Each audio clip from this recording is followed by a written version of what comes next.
And now, it's time for another Dice Tower review with Tom Vasel. Folks, I've really been impressed with Blue Orange Games these days. They make a lot of great little games that people are excited about and play really well and have high quality components. So when I saw that this game here, Longhorn, was designed by Bruno Cathala and Vincent Detroit, I was very excited about that because, I mean, it looks really good. First of all, and it has a Western theme, which is cool, but Bruno Cathala has really been hitting them up these days. So this is a two-player game where you're each a thief trying to rustle as many cattle as you can. It plays very quickly. Here we go.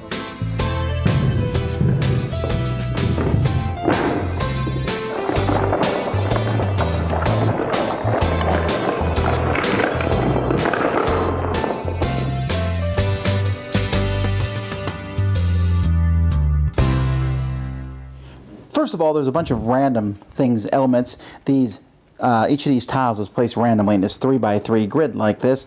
And then on top of these, you're going to put a certain number of cattle. You'll notice that in the bottom corner of each one, there's a number that shows you how many cattle. And you'll just randomly put out the different cows. There's different colors. You obviously have white, black, gray, and orange cows.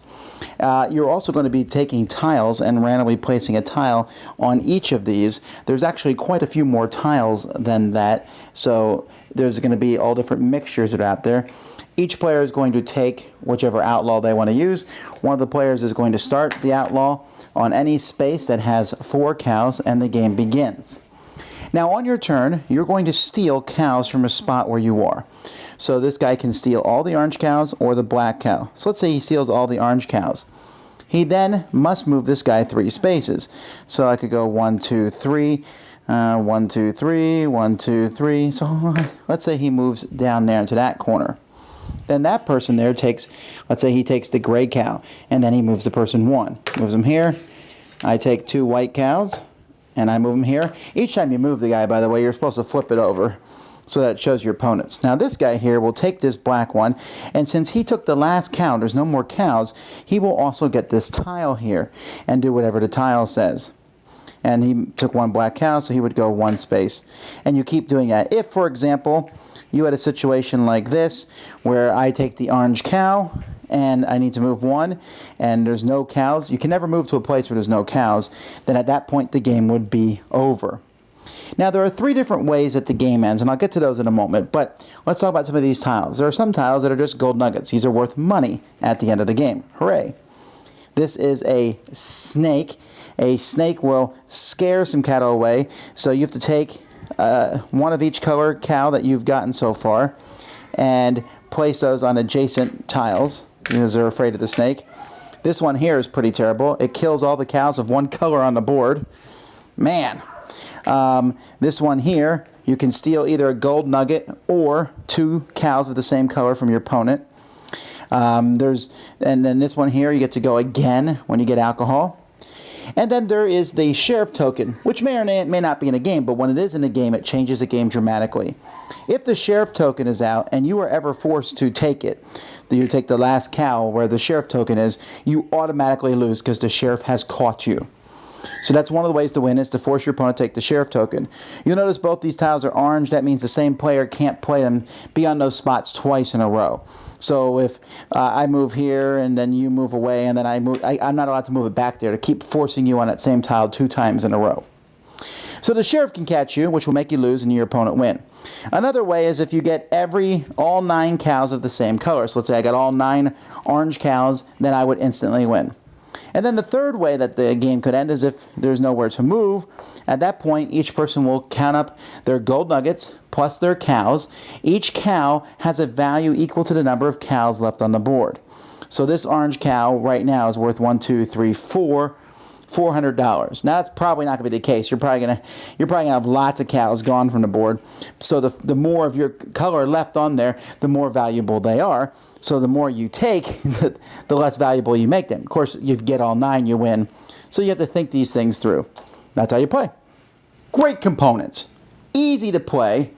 And it's very interesting, the 3 different victory conditions. Now, I will say that when the sheriff is out there, it's a very different game than when he's not. And so that's kind of interesting. It's because when the sheriff's out there, it's this kind of rat-a-tat-tance, I move here, you move here, you move here, I move here, so that you don't land on the sheriff. You don't want the sheriff to catch you because, well, then you lose the game. So that's kind of neat. It's kind of a keep away. And then when the sheriff's not there, then you can shoot the moon and try to get 9 cows. I have not yet seen that happen, although I think that's very possible. But I mean, it's pretty easy to stop too, because you just take all the cows, you make sure you get 1 cow of each color. But the cows, taking them, there's a lot of things involved there. First of all, when you take the cows, where are you going to move to? Because when you move to somewhere, you're looking at the spot that you're moving to see what cows they can get there, and then where they can move it to, so that will be your next spot to go to. So it's very interesting. You're trying to look 1 or 2, probably just 2 moves ahead. I guess you could look farther than that. And also, when you take the cows, every time you take, you might say, ooh, a big group of 4 black cows. True, but if all the black cows come off the board, let's say I have 5 and you have 4, they're worth absolutely nothing. So that wasn't worth it at all. So I like that. It's very entertaining. In fact, and I'll probably get hogtied for saying this game has some similarities in feel to 5 Tribes. 5 Tribes at the Mancala thing where you pick guys up and drop them off. This isn't the same thing. You're picking guys up and then moving equal to the number that was there. But it has some similar feel to it. But this one is a much lighter game and works really fast for 2 players. The whole Western motif, of course, is not necessary. It's a little abstracted, although the sheriff and the rattlesnake do make thematic sense. And I do like how you might have a game with a whole bunch of gold nuggets out there, or some branding irons, or different things that go on. And so that's entertaining to see the different setups that can happen in the tiles. And I think this game has a lot of replayability. This, to me, almost could become a 2-player classic game. And I think a lot of people are kind of passing by it, maybe because of the box size, whatever, but you shouldn't. This is certainly one you should check out. It's one of the best 2-player games I've played this year, even though it's very quick. But it's quick and it's easy, but I think there's a lot more tactical stuff in the game than you might think. And sitting there trying to think, if I move here, then you'll move there, then I can move there, that can be entertaining. And it's not too stressful on you, but at the same time, gives you plenty to think about, and that makes this a winner in my book, Longhorn. Dice Tower Judgment. Excellent. Thanks so much for watching the Dice Tower videos. Find more great videos and reviews, as well as our top-rated audio podcast at Dicetower.com. You can also find other great shows at Dicetowernetwork.com. I'm Eric Summerer, and you've been watching The Dice Tower. The Dice Tower is sponsored by Cool Stuff Inc., where you can find great games for great prices. Cool stuff in stock. Check them out at CoolStuffInc.com. Mach die Tür zu!